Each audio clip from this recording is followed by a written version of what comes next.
আমাদের সবার কাছে কমন একটি অভাব রয়েছে, সেটি হচ্ছে সময়। এই সময়টা সবার জন্য সমান হলেও ঠিকভাবে মেনটেন না করার কারণে এই অভাবটা কখনোই আমাদের শেষ হচ্ছে না। মনে হচ্ছে যে সময় যদি আরেকটু বেশি হতো, দিনটা যদি আরেকটু বড় হতো, তাহলে আমাদের জন্য খুবই ভালো হতো। কিন্তু আপনি যদি সফল ব্যক্তিদের দিকে তাকান, তারা কিভাবে সময়টাকে মেনটেন করছে। তারা তাদের সময়টাকে খুব চমৎকারভাবে ভাগ করছে।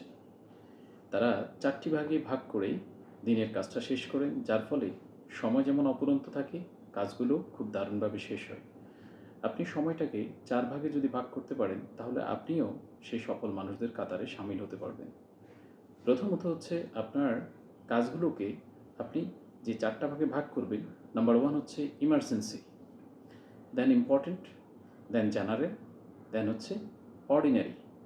অর্থাৎ আপনি আপনার প্রায়োরিটি বেসিসে যেগুলো জরুরি সেই কাজগুলো আগে করেন। দিনের শুরুর দিকে আমাদের এনার্জি লেভেল অনেক হাই থাকে, ইমার্জেন্সি কাজগুলো তখনই করা উচিত। এর পরের ভাগে আমরা ইম্পর্ট্যান্ট কাজগুলো রাখবো, অর্থাৎ গুরুত্বপূর্ণ। এই সময় আমাদের এনার্জি লেভেল মিড লেভেলে থাকে, গুরুত্বপূর্ণ কাজগুলো আমরা মিড লেভেল এনার্জি থাকতে থাকতেই শেষ করব। দেন হচ্ছে জেনারেল, অর্থাৎ এই কাজগুলো আপনি এনার্জি যখন কমে আসবে তখন আপনি এটা করতে পারবেন। এবং এরপরে হচ্ছে ডেলিগেশন, অর্থাৎ যেটাকে আমরা অর্ডিনারি বলি।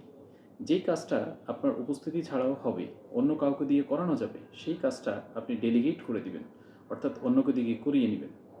এভাবে যদি আপনি সময়টাকে ভাগ করতে পারেন, আপনার সময়ও দারুণভাবে আপনি উপভোগ করতে পারবেন, অফুরন্ত সময় আপনার হাতে থাকবে এবং কাজগুলোও আপনার শেষ হবে। কিন্তু এটাকে যদি একটু এলোমেলো করে ফেলেন, তাহলেই কিন্তু আপনি দেখবেন যে সময়ের যথেষ্ট অভাব রয়েছে এবং আপনি সময়টাকে উপভোগ করতে পারছেন না, কাজের জায়গায় রয়ে গেছে। সো এই বিষয়টাকে আমরা যদি মেনটেন করতে পারি, তাহলেই আমাদের সময়ের আর কখনো অভাব হবে না।